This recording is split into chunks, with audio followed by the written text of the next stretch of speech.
ওই নারী যে নারী স্বামী থাকতে অন্য পুরুষের সঙ্গে পরকীয়ায় লিপ্ত হয়। 4 নাম্বার হলো ওই নারী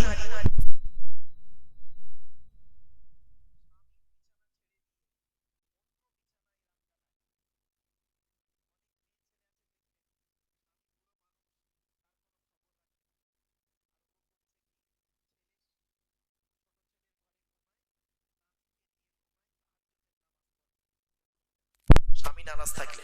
5 নাম্বার ওই নারী যে নারী তার স্বামীর পরিবারের সঙ্গে খারাপ আচরণ করে।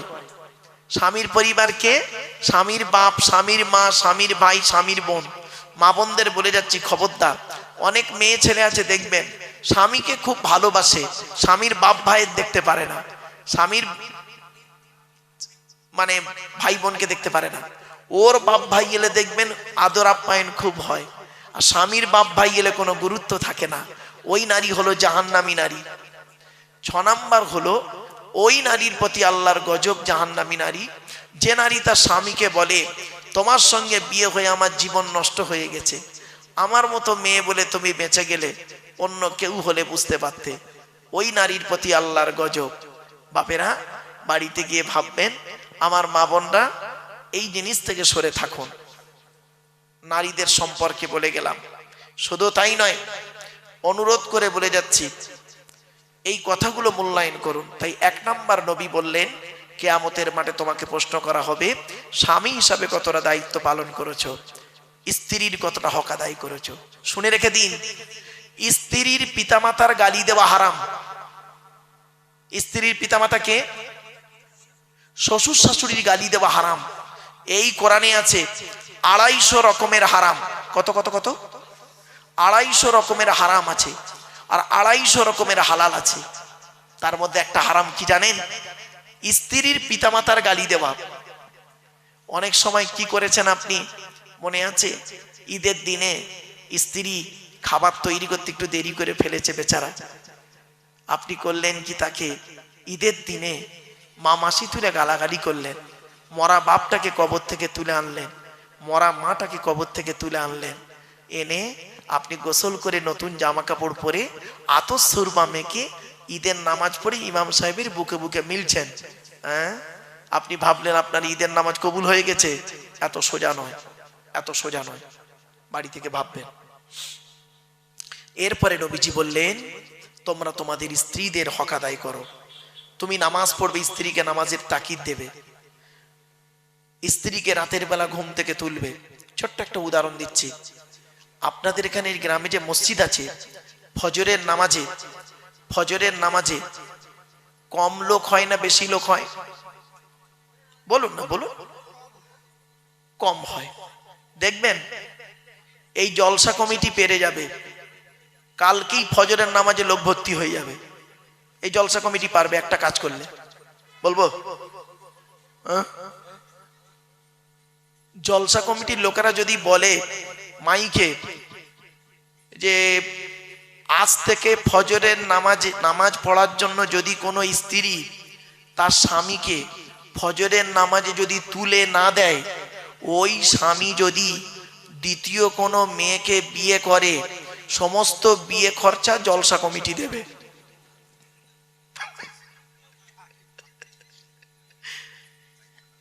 বুঝলেন?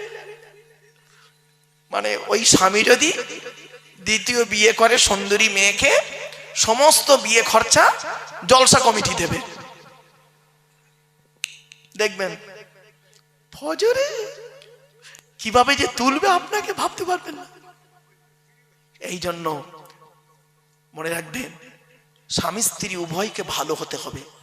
নামাজ কারোর জন্য মাপ নাই, বিশেষ ব্যক্তি বিশেষ কারণ ছাড়া। মনে রাখবেন রোজা কারোর জন্য মাপ নাই, বিশেষ ব্যক্তি বিশেষ কারণ ছাড়া। তো 1 নাম্বার হলো স্বামী হিসাবে আপনাকে দায়িত্ব নেওয়া হবে, মানে হিসাব নেওয়া হবে স্বামী হিসাবে কতটা দায়িত্ব পালন করেছেন। তো এখানে যারা স্বামী আছেন বসে বসে ভাবুন স্ত্রীর হকটা কতটা আদায় করেছেন। 11:30। আচ্ছা ঠিক আছে, চলো। এরপরে আসছি 2 নাম্বার, পিতা হিসাবে কতটা দায়িত্ব পালন করেছেন।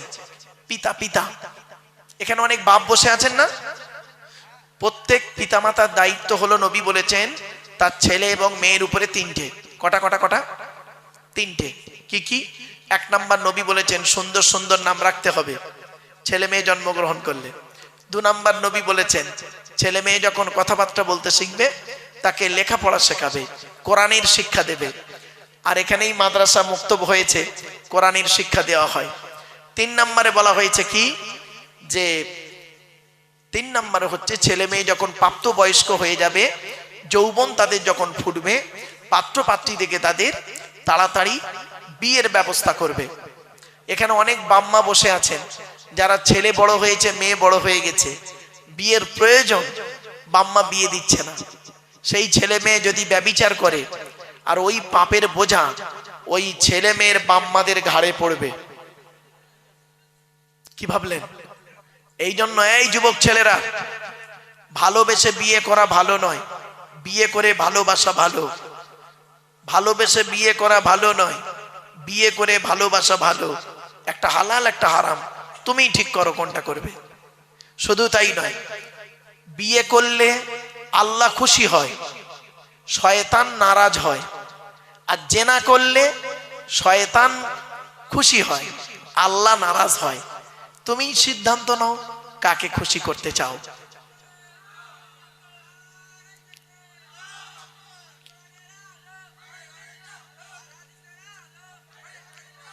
আমার বাপেরা,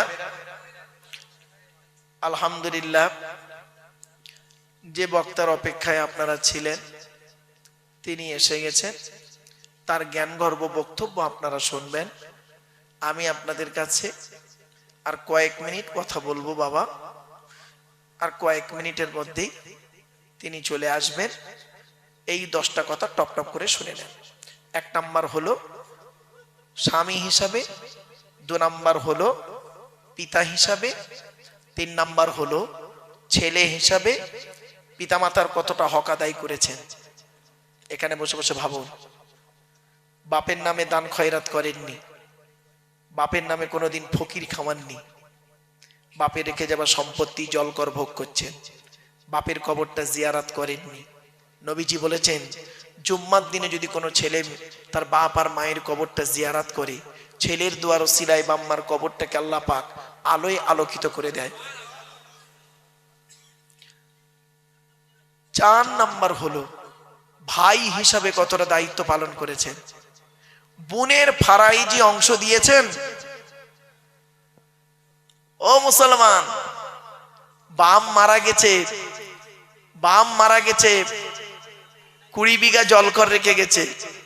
তুমি একটা ছেলে, 2টো বোন ছিল, মাও মরে গেছে, পাবে কত? তুমি পাবে 10 বিঘে আর তোমার 2টো বোন পাবে 5 10 বিঘে। আগে বোনের ফারাইজি অংশ দাও, তবে তোমার রেহাই আছে, নইলে তুমি জাহান্নামী। হয়েছে? তুমি নামাজ পড়ো, রোজা রাখো, ভাই হিসাবে তোমাকে ধরা হবে কতটা দায়িত্ব পালন করেছিলেন। 5 নাম্বার হলো চাচা হিসাবে কতটা দায়িত্ব পালন করেছো। চাচা, এখানে অনেক চাচা দাঁড়িয়ে বসে আছে, বাপ মারা গেছে, চাচা বেঁচে ছিলে, তুমি ভাইপোদের প্রতি লক্ষ্য রেখে রাখতে না, আরো ভাইপোদের মেরে খাবার ধান্দা করেছো। 6 নাম্বারটা খুব ইম্পর্টেন্ট, খুব ইম্পর্টেন্ট, খুব ইম্পর্টেন্ট। 6 নাম্বারটা কে জানেন? বোনাই হিসাবে ধরা হবে। বোনাই, আপনারা কি বলেন? বোনাই বলেন না দুলা ভাই বলেন? কোনটা? এই বোনাইরা কবরে ঢোক, বোনাইদের ধরবে। শালির সঙ্গে ইয়ারকি মারা, শালির হাত ধরে জলসায় গিয়ে ফুচকা খায়, খেয়ে দেবা গালে, কবরে ঢোক। বোনাইদেরকে আল্লাহ ধরবে কিয়ামতের মাঠে। শালির সঙ্গে কিরূপ আচরণ করেছিলিস, কি ভাবছেন? কোরআনে আল্লাহ বলছেন আয়াহসাবুল ইনসানু আন ইউতরাকা সুদা, মানুষ কি মনে করে আমি আল্লাহ তাকে এমনি এমনি ছেড়ে দেব, তাকে হিসাব কিতাব না নিয়ে, কৈফিয়াত না নিয়ে? শুনে নিন, এর সঙ্গে আরেকজন আছে, আরেকজন আছে, কে জানেন? দেওর। কি বললাম? দেওর হিসাবে আপনাকে জবাব দিতে হবে।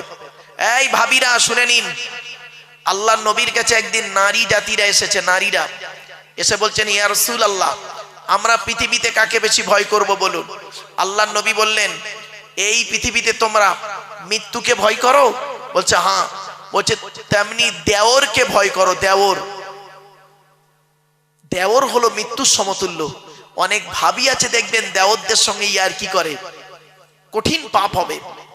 চলো 7 নাম্বার, খালু হিসাবে আপনাকে ধরা হবে কিয়ামতের মাঠে। খালু। আর এর সঙ্গে আর একজন আছে ফুপুর বর, জামাই বাবু, তাই বলেন তো নাকি? 8 নাম্বারটা খুব ইম্পর্টেন্ট, খুব ইম্পর্টেন্ট। 8 নাম্বারটা কে জানেন? 8 নাম্বারটা হলো মামা হিসাবে আপনাকে ধরা হবে।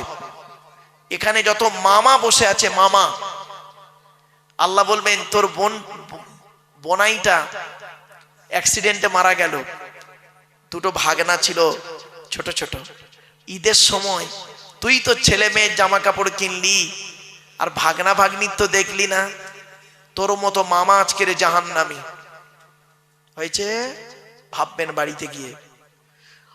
9 নাম্বার হলো দাদু যারা আছে, দাদু, এখানে আছেন অনেক দাদু, কি বলেন, বাপের বাপকে কি বলেন? এই দাদুদেরকে আল্লাহ ধরবে।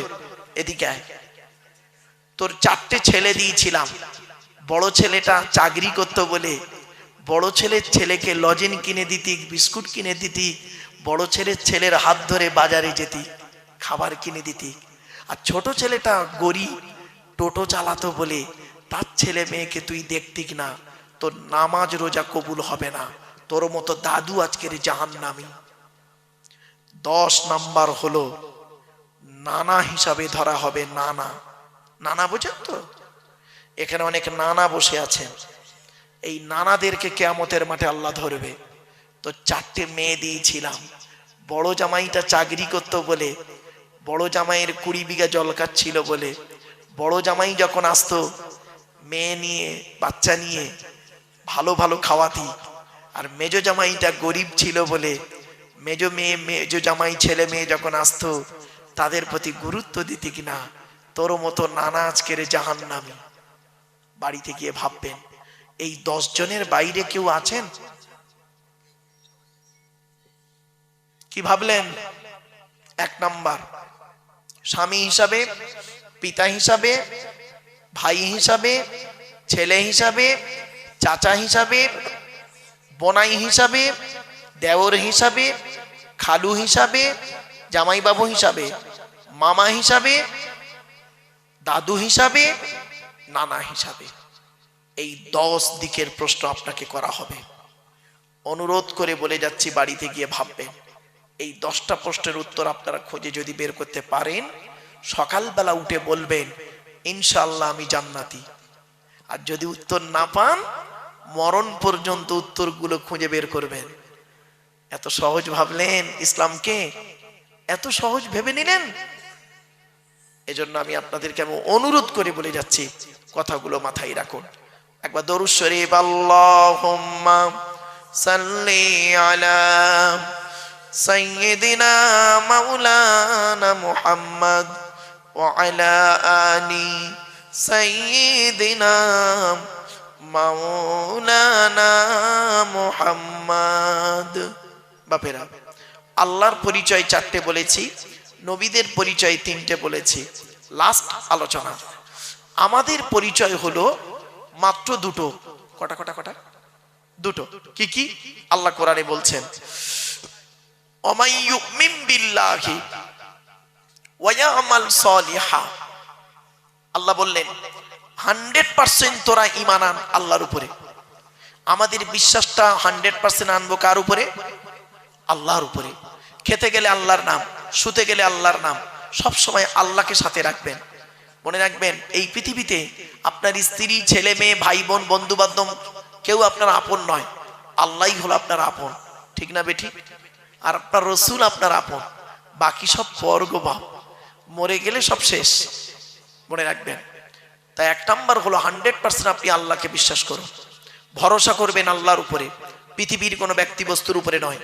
আল্লাহ পাক কোরআনে বলেছেন, ইজা আযামতা ফাতাওয়াক্কাল আলাল্লাহ, তুমি যখন কোনো কাজ করতে যাবে পৃথিবীর কোনো ব্যক্তি বস্তুর উপরে ভরসা করবে না। ফাতাওয়াক্কাল আলাল্লাহ, একমাত্র আল্লাহর উপরে ভরসা করবে।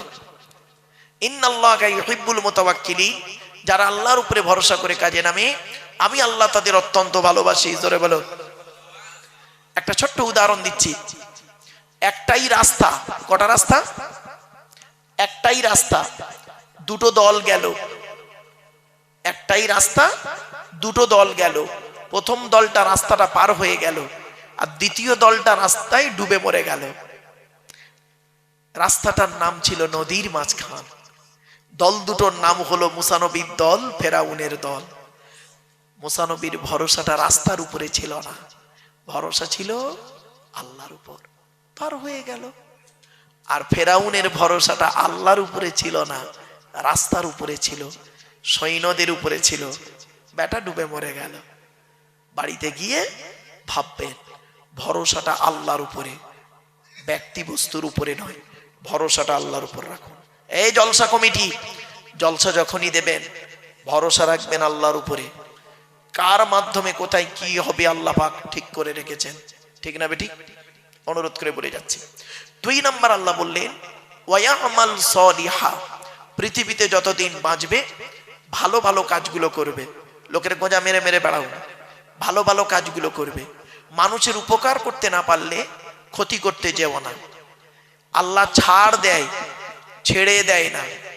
আল্লাহ ছাড় দেয়, ছেড়ে দেয় না। কথাটা মাথায় রাখুন। আল্লাহ বলছেন মানা আমিনা সলিহাম মিন যাকারিন আও উনসা ওয়া হুয়া মুমিনুন ফালানুহইয়ান্নাহু হায়াতান তাইয়্যিবা। 14 নম্বর পারা 17 নম্বর পৃষ্ঠার একেবারে 8 নম্বর লাইন, সূরার নাম সূরা নাহাল। আল্লাহ বলেন যে ব্যক্তি 100% আল্লাহকে বিশ্বাস করবে, ভালো ভালো কাজগুলো করবে, বেটা ছেলে হোক আর মেয়ে ছেলে হোক, ওয়া হুয়া মুমিন, সে হবে মুমিন। ফালানুহইয়ান্নাহু হায়াতান তাইয়্যিবা, পৃথিবীতে আল্লাহ পাক রব্বুল আলামিন শান্তি সম্মানের সহিত জীবন যাপন করাবে। 100% ঈমান আনুন আর ভালো কাজ করুন। এইরকম একজন লোকের নাম বলে যাচ্ছি। ফুরফুরার জমিনে ছিলেন, একেবারে শেষবারে বিদায় নিলেন আমাদের কাছ থেকে মুফতি আজম মেজলা হুজুর পীর কেবলা রহমাতুল্লাহ আলাইহি। কি ভাবলেন? খুব বড় আল্লাহর ওলি ছিলেন, খুব বড় আলেম ছিলেন। ইলমিয়াত, জাহিরি ইলম, বাতিনি ইলম, ইলম লাদুন্নি, ইলমে মারিফাত আল্লাহ পাক তার মধ্যে দিয়েছিলেন। কি ভাবছেন? এবার আসছে আল্লাহ বললেন ইন্নাল, এটা দুনিয়াতে হলো, আখিরাতে কি দেবে? ইন্নাল্লাযীনা আমানু ওয়া আমিলুস সলিহাতি কানাত লাহুম জান্নাতুল ফিরদাউসি নুজুলা। 16 নম্বর পারার 3 নম্বর পৃষ্ঠার 12 নম্বর লাইন, সূরার নাম সূরা কাহাফ। নিশ্চয়ই যারা 100% আল্লাহর উপরে ঈমান আনবে, ভালো ভালো কাজগুলো করবে, তাদের ঠিকানা হবে জান্নাতুল ফেরদাউস। দুটো কাজ করুন, আল্লাহর উপরে 100% বিশ্বাস রাখুন, আর পৃথিবীতে ভালো ভালো কাজগুলো করে যান। আপনারা নিশ্চয়ই জানেন কোনটা ভালো কোনটা কালো। খারাপগুলোকে বর্জন করুন, ভালোগুলোকে গ্রহণ করুন। That's enough.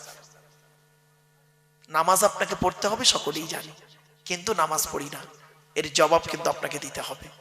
যাকাত দিতে হবে, এটা জানি, কিন্তু যাকাত দিই না। রোজা রাখতে হবে জানি, কিন্তু রোজা রাখি না, এর জবাব দিতে হবে। এজন্য